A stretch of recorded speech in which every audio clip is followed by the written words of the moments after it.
Not every preacher is a builder. And I'm going to advise those of you, especially many of you, there are a lot of bishops, a lot of general overseers here. Those of you who, you must understand the building model, which is God's model. Not every preacher is a builder. Some of them are scatterers. They will leave more problem for you after coming. And once you discern them, stop bringing them. Jesus said, I gather. Some other people are scattering. Is there anyone that is not building with me? Is scattering. Because what we are looking for is for the team to win. When the team win, we have won. God's purpose is realized. We have all won. Not for you to come up with your...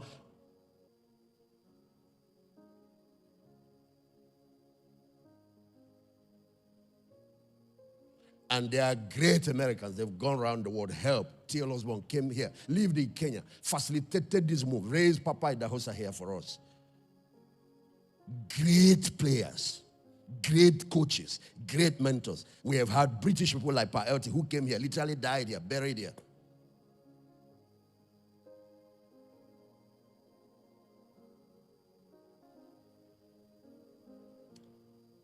Let me give you 4 subjects. You see the subject of covenant. Until you understand it, you know it. The building you're building has nothing to hold it. It's like if you're doing a metal building, that's with aluminum or steel, you need bolts. You don't bring iron and just put them. It was going to fall and kill people. You see, in building marriage, that's why God brought covenant. Because of the day, something will come up. And because of one crisis, 2 of you will want to tear the whole thing apart and forget there are children behind you.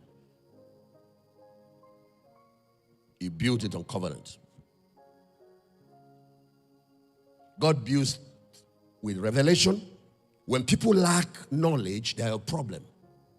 In God's system, they will be the ones Satan will use to cause problem. When people are deceived, they have a problem. Revelation and understanding is what God builds with. If I want to make it in a practical way, you want to build to last, build with the word. Teach, teach, teach, teach, teach, teach. This is construction. Anywhere you see teaching going on, that's a construction site. In nation building, that's why we have education. It's called human capital development. Development. That's where you build capacity. That's how you build human beings. That's how you build leaders. That's how you build the people, the doctors in a society. That's how you build the pilots. School, training, teaching, mentoring, and all of that.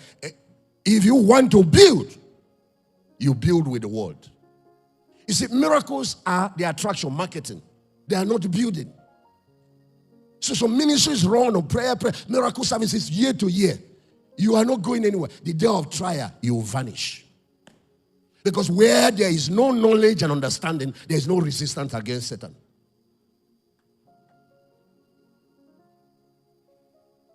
So God builds with revelation. Second thing, he builds with relationship. What type of relationship?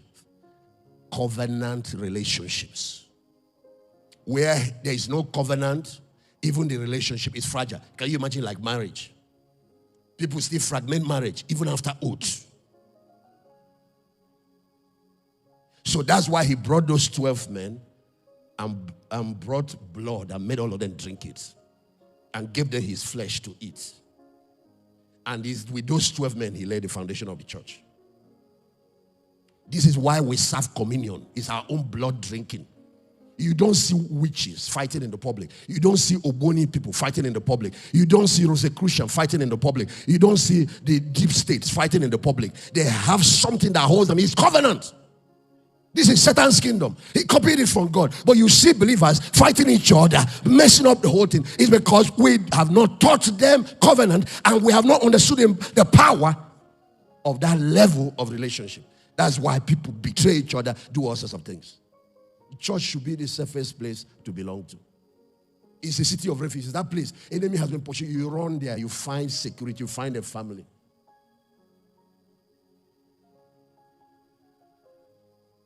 And be careful of any minister or anybody who tells you last place he was, how the place collapsed. Then he comes to you. Be careful of such people. They have come to another place to destroy. Once they destroy, they escape again. Look for another place. Remember somebody who came to David. I brought you Saul's head. God builds through covenants. The third is that he builds generationally to make sure that whatever he's building will continue. So he uses gene and genealogy to build. And that's where the father-son order comes in.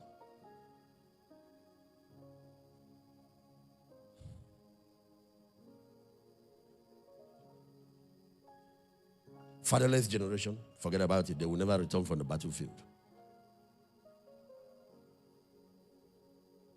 Anytime that generational thing is interfered with, disaster happens.